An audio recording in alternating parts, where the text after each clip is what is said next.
Hello and welcome to Jamaica post-Hurricane Melissa, the people, the places, the progress. I'm Donald Oliver. This week on the show, tourism is looking to bounce back in a big way. Travel advisors from all across the globe converged on St. Anne, hoping to understand where Jamaica stands and to hear the rallying cry for recovery. We also ask, how has the sector been responding in the weeks following Hurricane Melissa? Plus, a one-on-one conversation with Sandals Executive Chairman Adam Stewart, a leader positioning himself at the forefront of Jamaica's tourism resilience. And in this week's edition of Through Their Eyes, we hear a powerful retelling from one of Jamaica's most celebrated journalists, a multiple-time Journalist of the Year. Thanks for joining us for yet another week. Hurricane Melissa struck Jamaica on October 28, 2025, as a powerful storm that brought catastrophic winds, flooding, and landslides across the island, especially in western and central parishes. Thousands of homes and businesses were damaged, power and water infrastructure knocked out, and communities were left in shock. But as the skies cleared and recovery began, Jamaica's tourism sector, a cornerstone of the nation's economy, showed the world its most resilient side. Jamaica is back. Well, almost. The signs of life are undeniable. Among them, the return of cruise ships, a sight welcomed with optimism by stakeholders across the tourism sector, including transport operators. Yeah, man, it just picking up, man. Everything is going on well right now. Yeah, almost back to normal. Yeah, because the ship will just come. We have a ship on Sunday and Monday, Wednesday again. Yeah. So everything is getting back to track, you know. So you can't tell all who back overseas, come to Jamaica now, man. Jamaica is great again. But at least one visitor knew exactly which Jamaica she was coming to experience, and for her, this was not a time for leisure or gallivanting. Stopping in Jamaica, what's it like being back? Oh, it's honestly it's a little sad. I'm gonna get emotional probably. Jamaica's beautiful. It's absolutely beautiful. And today I got to have my friends take me around to see the devastation. And I'm finding how much resources are really needed and help that's still needed in the area. I know some places have come through, from what I'm understanding, enough's not reaching the smaller sides of the towns, the deeper sides. We've run into people that still need tarps on their roofs. It's a month later. So there's people that can do better, and I think a lot of people out here can help and contribute and help build Jamaica back up. It's beautiful. It's a wonderful place to visit. People are always so friendly and everything. So bye Jamaica. I'll be back. Thank you. Be happy. We have long spoken about the need to diversify Jamaica's tourism product, and sports tourism is one area that still holds largely untapped potential. Happy to be in Jamaica. Even before Hurricane Melissa disrupted the western end of the island, organizers of the Reggae Marathon were already pivoting. The event, traditionally staged in the tourist mecca of Negril, was set to relocate, this time to Kingston, a deliberate shift toward a more urban feel, consistent with major marathons around the world that wind through city centers. Downtown Kingston, now the new home of the Reggae Marathon, as it celebrates its 25th year. It's so good. You know, like everyone else, I was disappointed when they moved it from Negril to Kingston because people don't like change. Kingston is really underrated. It's an amazing city that has a lot of potential. The run was hot, but so beautiful. Music everywhere, culture, so many friendly faces, smiles, high fives, wagwans, bless ups. Beautiful and cultural run. I've been wanting to do this for a very long time. The morning was cool, so and the road was flat, except for only one hill. So it was pretty easy. It was a good run, but it was a lot of turns that kind of threw off the race a bit. But it was a good course. The beginning of the race was incredible. The fire dance, the music. Oh my goodness! And listen, in the art alley, there's all the murals. Oh, it was just fantastic, amazing.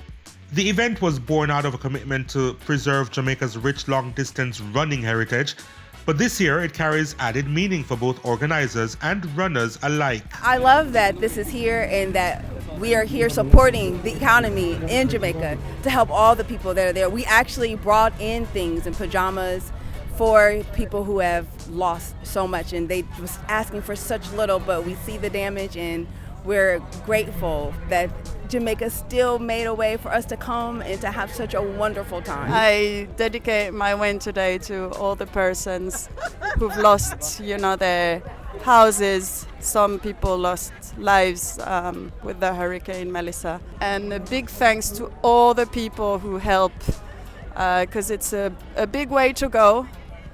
And people are still going on, It's a long way, and so keep going. We have to keep helping those in need. This is a testament, the beauty of Jamaica, the people, the resiliency from pre-colonial times, from the indigenous to colonial times. It is a testament of how powerful we are here as a people, indigenous and in all of Africa and the world beyond. Bless up. As Jamaica continues its careful recovery, initiatives like the Reggae Marathon offer more than competition. They represent opportunity to reimagine tourism, to engage local communities, and to remind the world that Jamaica's spirit, like its runners, continues to move forward. Yahoo! Let's go, Reggae Marathon! You mentioned tourism in Jamaica, and chances are you'll get an eye roll before you get an opinion. To many Jamaicans, the industry can feel distant, something designed for the elite, not for them. And while the socio-economic divide demands serious, honest discussion, we also can't ignore a hard truth. Jamaica depends on tourism to stay afloat. That is precisely why this winter season matters so much, perhaps more than any other in recent memory.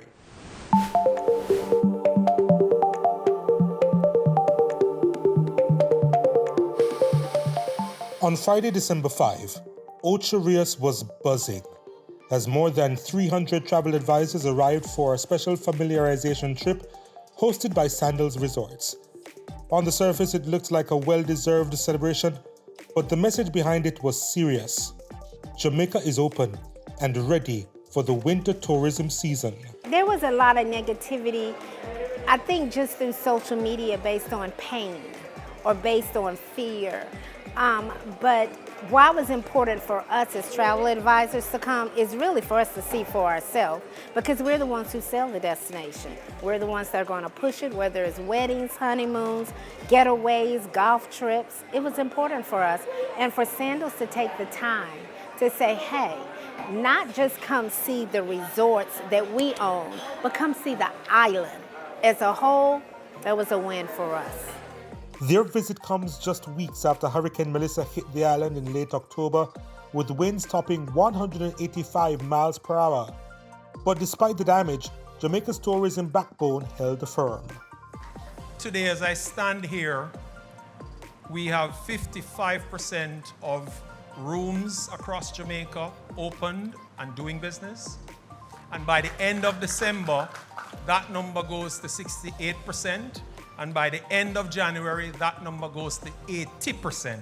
I don't know about you, but what I do know is I'm absolutely sure those numbers couldn't have been possible anywhere else. And that's the power and resilience of the most important characteristic, the most important value of our country and indeed of our tourism product. This has been a all of house, all of Jamaica, all of tourism work to get us to where we are today, 38 days after the storm. The airports, seaports, and most of the resorts are back in full swing with the goal of complete recovery by the middle of 2026. Attractions are already welcoming visitors again, and it matters. Tourism drives roughly 35% of Jamaica's GDP and supports nearly 200,000 workers. A massive $6.7 billion reconstruction fund from global partners is also helping push the recovery forward. Now the hope is that these travel advisors, the people who guide bookings across North America and Europe, will help spread the word. The single strongest force for long-term stability is a healthy flow of responsible tourism. Every time you tell Jamaica's story, every client and itinerary, every honeymoon and family reunion drives economic lifelines for small businesses and individuals here on the island. Your role as a demand creator has never been more important. In destinations such as Jamaica, tourism plays an outsized economic role, making your advocacy for this island at this moment so crucial. This is a visual recovery, and this is where your job becomes even more important. When you go home, we have to unravel what the big media did. Because as Zane said, you're not gonna see CNN, you're not gonna see Fox News run a story about how great Jamaica has recovered. That story's done, and it's gonna be a great story. They're gonna grab on to the bad, and the bad was bad. The pictures were bad. North Americans saw that. It is our job here collectively to unravel that. And the only way we're gonna do it is go home and talk about it, get on social media and show pictures, tell people how amazing it is. The sky's blue, the drinks are cold, the water's blue, the food is great, the service is spectacular. That's the message we need to go home with. Jamaica's resolve is coming to the fore in a big way once again. We quickly realized we have the playbook. We've done this before, unfortunately. COVID, right? The State Department warning to cause problems. And where do we go first? Like we did in the other two situations. It's our travel agent partners that are gonna lead us out of this difficult situation we are in. It's difficult, and it may be a little rough, but we will get through this collectively. The power and the strength of the Sandals brand will lead the way. So as winter approaches, Jamaica is not just bouncing back, it's inviting the world to return. And thanks to these advisors who saw it all firsthand, that message is already making its way around the globe.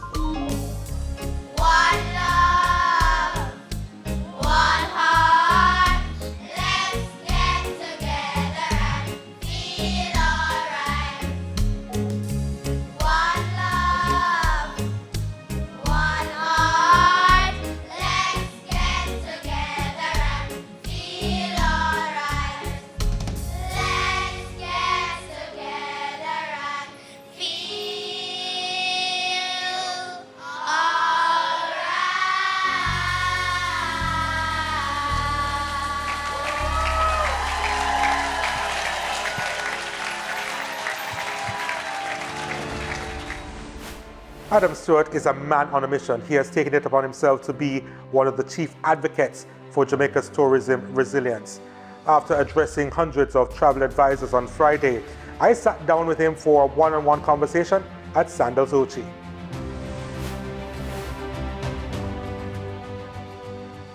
Mr. Stewart, thank you so much for doing this interview. Pleasure, I must say, it's the first time that I'm actually on a Sandals property. Not bad. What do you think? Not bad at all. It's actually really, really amazing. Beautiful. So, I love that you've been able to put the place together in the aftermath of Hurricane Melissa. It looks really good here at Duns River, Sandals Ochi. Well, it wasn't me, right? It was the Sandals army. Yeah, exactly. What an army. But let's talk about Hurricane Melissa for a bit, because I want to know how it affected you personally. Yeah, well, when you work with people day in, day out, and you know that they're the backbone of your success. Mm-hmm. And there are so many people that worked with us that were affected, and so many people in the communities that we live in that we're dependent on to be able to make the whole economy thrive. People that are neighbors. It is you have to pick yourself up out of that moment and keep finding the resilience. And many people have asked me today, many of the international media for this event that we've been doing, how is it that we've stayed positive and kept going? And very openly, I would say to them, that if you look at the resilience, and people use the word resilience all the time, but if you look at the absolute resilience, I've been coining and saying that Jamaicans have titanium backbones. It is amazing, the strength that Jamaica has demonstrated, and those who have been affected in devastating ways. So for me, I am personally grateful. I am clearly blessed to have the people around me that I do, and to work in this industry and to work with such strength and unity that has been shown. So personally, I'm in good shape, and I am so motivated by everything I witness and the people I work with and the things that we're able to do to try and help those less fortunate than us. So you know, I just feel privileged to be where I am and to be able to play the role that we're playing. I saw a video on social media and you said confidently, Jamaica is going to be okay. It is. And it moved me when I heard you said it, because you said it with such confidence and it highlighted the resilience of the Jamaican people. Why were you so confident at the time when you said it? At that point, I had driven to the four corners of Jamaica, which I wanted to do. I got a Juta driver that I know very well. I got my team and we went on a tour around Jamaica in a coaster bus. And everybody that we spoke to in our company, outside of the company, Jamaica was hit in different parts. There are the whole country got an element of it, but the main devastation, Jamaica is 152 miles wide, and you had the cone that was 10 miles and the bands of the hurricane 30. The parts of Jamaica that got hit were absolutely devastated, and the destruction, you know, we have seen the pictures. The other side of it is the resilience and the parts of Jamaica that were, you know, not nearly as affected. And what I have seen is a Jamaica unify. The police, the nurses, the doctors, customs and immigration. I mean, you name it. Juta, JCal, Maxi, the taxi drivers, the farmers, the fishers. And you're seeing the buzzword resilience happening in its natural motion. And that is Jamaica. And that is the spirit of Jamaica. So for me, it's just been extraordinary to witness and watch it come together. And once that speech I made was the first international speech. I was invited before the hurricane to a big conference with 5,000 travel advisors. These are the people that choose to sell Jamaica as a destination, as a career. And I had seen the resilience in motion, and I had felt the spirit of Jamaica being fully alive. And I'm acknowledging those who were harmed, and at the same time, I'm recognizing that those who are ready to turn on the economy again and get going. And I said it then, I'll say it again, Jamaica will be okay. We will come together as we have until every Jamaican community is put together. It has been tough and it will be tough in parts, but you cannot deny the way public and private sector are coming together, the generosity overseas, the almost 1,000 relief flights of love that was sent from Canada and the United States. You know, Jamaica has been a gift to the world, and it has given the gift of Jamaica to the world for decades. And what we're seeing in return is that love come back to us. Several of resorts will be opening on December 6th. But how were you able to bounce back so quickly? Well, the truth is that we weren't heavily affected in the towns of Ocho and Negril. Okay. Scrapes, bruises. We took the opportunity, we closed for 30 days to give our team primarily a chance to catch themselves. Many of our team members have homes in St. Elizabeth or, you know, the southwest side of the island that were more affected. And we used the time to come back together, to reset all of the hotels, the five of the 8 that were open in Negril and Montego and Ocho.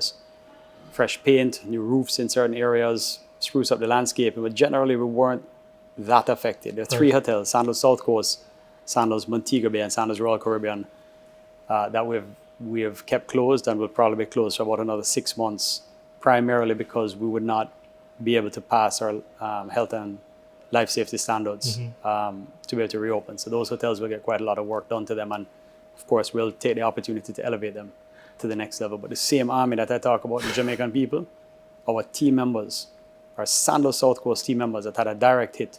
When I got there 3 days after the hurricane, 200 of them were in the hotel cleaning it up already, and that is Jamaica for you. What you've highlighted is, making sure that the narrative out there is positive, right?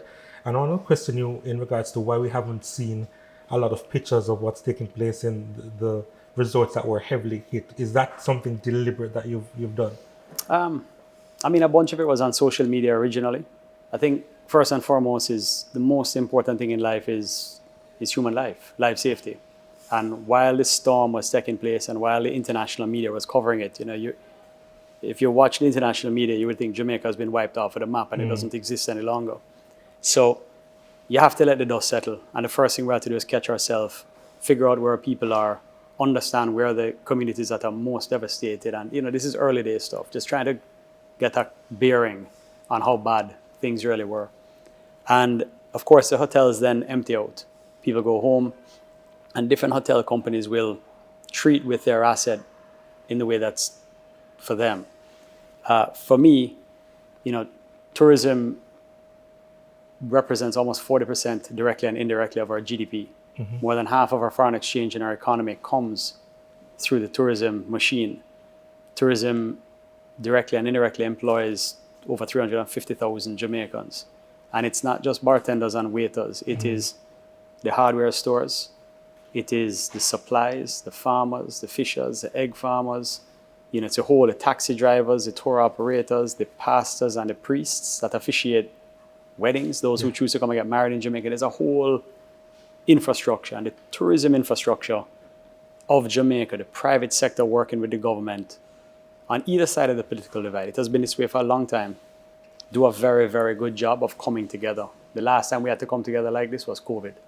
And not only did we come together, we led, we went first, and the Caribbean as a region was the fastest recovering tourism region on the planet.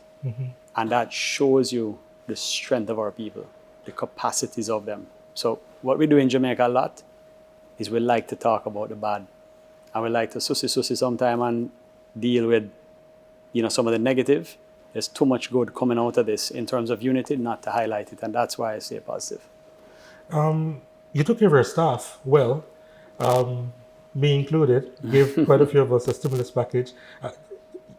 I reckon because that decision was made so quickly that there wasn't any hesitation to do so.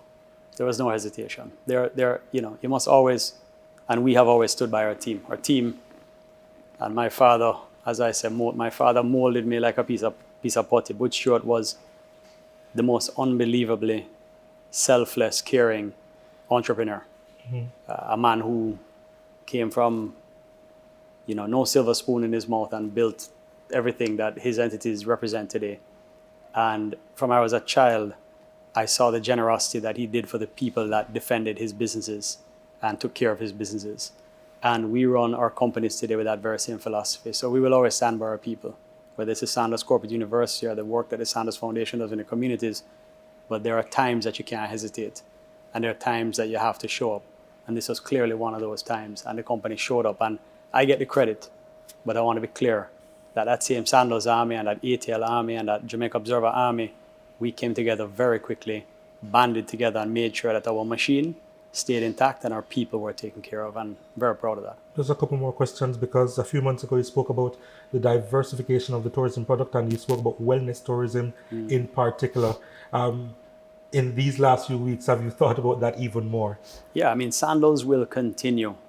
Sandals and beach resorts to diversify and to create new gastronomic fusion and journey.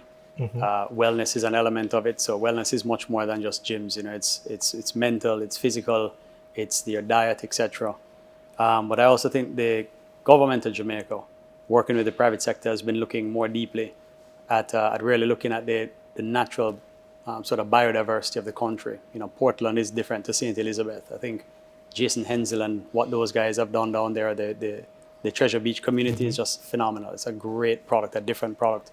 Portland remains a great opportunity. St. Thomas. So I think we need more non-all-inclusives. And I say that as a major all-inclusive operator. Jamaica has a lot of all-inclusives now. We should, I think we need a bit more lifestyle brands into the business. And Jamaica still has a lot of runway and opportunity where Jamaicans can participate, meaning the barrier to entry is not too high. And of course, on the supply chain side, it's huge. I mean, if you can sell it in Jamaica, tourism will consume it. And final question, what have you learned as a leader these last few weeks? Well, gratitude is a must, as it is said.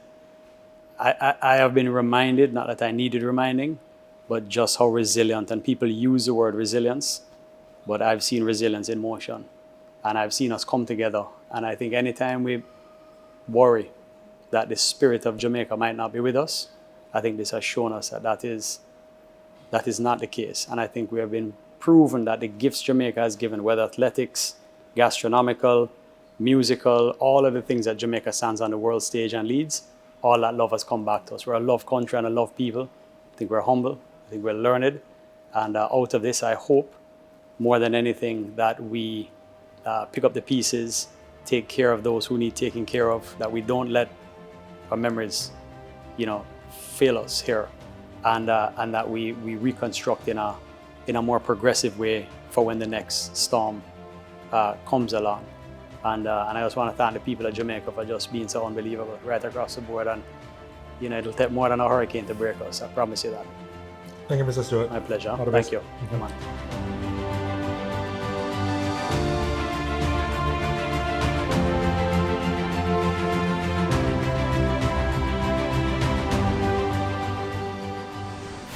Welcome back. In this edition of Through Their Eyes, we turn to the eyewitnesses of Hurricane Melissa, the journalists who documented it, the community members who endured it, and those now driving the recovery efforts. Their first-hand accounts reveal the story behind the headlines. They take us inside moments of fear, loss, determination, and resilience, experiences that statistics alone can never capture.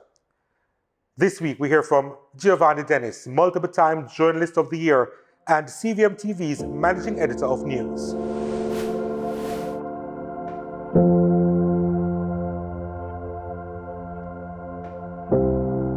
I mean, a part of me feels bad doing this, knowing that there are people out there who lived through it and lost their homes still right now. I'm speaking from a sort of privileged position, being that I was in Kingston, even though I subsequently went down, and I know that there are people who suffered way more than any kind of trauma I will speak about right now. I remember being on air, hearing what's happening, houses flooded, submerged, firefighters responding, them can't go someplace. And they had a message that somebody who was related to me, a cousin of mine, was trapped in Santa Cruz with his 3-year-old son, and the water rise. And I found myself getting emotional on air. And I said, right, it felt more at home, because there's a little bit of a distance, no matter how much I try to report it, but because it's not directly related to you, you can empathize. But when there's somebody who you're actually related to, who you hear the water rise, and you've heard the reports of what's happening elsewhere. I came off here quietly during one of the breaks, and I'm going to shed a tear, wipe off my face, ready up again, nobody never said, and it's just like back again, continuing with the coverage. And it was difficult, and again, I'm coming from a privileged place, so I feel guilty now, say me feel so, because I wonder what happened to the people who have lived through this now. Having gone through it, I think just a day or two after we went down to Trelawney, and looking around, seeing the destruction, obviously I feel shaken. I was deliberate, I wanted to go in the night because most of the reports were happening in the day. So, obviously the companies, but the international media, local media, you send out your reporters, they're staying in hotels again, you're all very sheltered. You go in the day to look at what's happening with people. You go back in the night to file a report and send up your stuff from your hotel. Driving through the Alps, Ulster Spring in the night, and I look how people live, and I see what going on. I saw a group of people on the side of the road, stop and talk to them. And generally I always have somebody who's always kind of leading the laughter and everything. And the guy we saw, he was laughing the most and chatting up everybody, and went there. And I said, talk to about your experience, what happened. And before him even opened his mouth, him just start breaking down and crying. I wonder if I joke him and make, or if I just gimmicks him around, and him just start break down. And we hear some boy, he lost his daughter, or during the thing, or he was significantly affected, and we asked a lady there to just kind of hug him up, because it just became so. We never ever start asking no questions or anything, and then I was like, when I have to do the interview, it's fine, but he said he was okay to speak, just not show him face, because he felt, to use his words, embarrassed. I'm like, why you feel embarrassed? And he must say, boy, him lose him 2-year-old daughter, and him just him feel guilty, him feel a way about it. And I said, what happened? And then he was describing, being in the house, holding her, and the two of them, and she must have just leave her a little bit to go look outside, because he hear the breeze hold so heavily, and him go look, and him said, boy, the zinc top, the rooftop lift off, and lick him daughter. And when he was describing it, me jump, because I feel it myself too, just like, and it was, I have 3 daughters, see them here. My last one, she a 3-year-old right now. So his daughter was 2-year-old. You see when him talk and him say him daughter get the hit on him, him can't do nothing after that. The nail lick on her head back, and him did it that. I lost it in that moment, lose every kind of professionalism. I start talking to him and I reason with him. I mean, obviously by the time we cut it and show it, you wouldn't see all of that, because I'm not trying to make the story about me. But even now, just thinking about it, it's rough, because it's not just him daughter, him lose him daughter, mother as well. She died in Westmoreland. And I said, John, I said, what did you do at the time during all of that? He said, I'm just hug up him daughter for 2 days until the road clear, and him himself have to go help clear the road as well and cover up him daughter. And she now imagine your 2-year-old daughter who never start life the real way yet. The amount of joy, I have 3 daughters, I know the joy it feels like when you have a young baby, and the life that they have, and you lose your daughter life is in your hand for 2 days and you can't do nothing about it. There's no greater pain, and I remember, we still exchange from time to time. We talk, and he's messaged me, and he must say, boy, and the amount of reaction, the amount of people who message him, people who never talked to for years, I reach out to him. That's how touching it was, and it was touching for me as well. And I don't watch about the interviews. But sometimes when the company's social media pages, they post stories that you done, they tag you in it. I kind of remove myself because I can't bear to feel it back. And it's an important story to tell, but it's hard to get reminded of it kind of on a day-to-day basis. So I kind of ease back off it. But that, I think, was the most painful interview I've ever had to do with anybody in all my over 15 years in journalism. It's the most pain to hear somebody tell me say them lose them daughter. As a person who I have 3 daughters and a 3-year-old as well, and his daughter is 2-year-old. We did feel that one day like that. And I've done many touching interviews since, even the same night, talking to people who lose homes, no roof, people place flattened, I've seen the destruction all over. And again, it's difficult to hear and remain composed in the interviews. It's difficult not to want to cry. And as Jamaicans, full of ego, and man, no ball, tough it out and whatever. Even though, in the interview, I try to just hold it together, but even to think back about it, it's difficult to imagine. Because I remember the night vividly.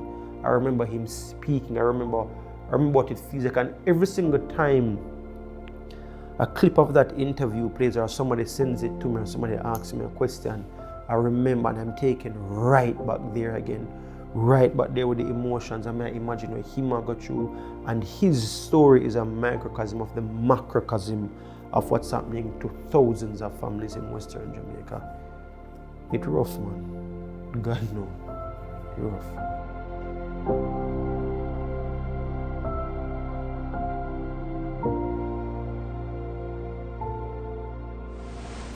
Thanks, Gio. And as we continue to pick up the pieces after Hurricane Melissa, one truth stands above all. Jamaica is strongest when Jamaicans stand together. The road ahead may feel long, but every repaired home, every reopened business, every act of kindness, each is a step forward. I'm Donald Oliver. Stay safe, stay connected, and Godspeed.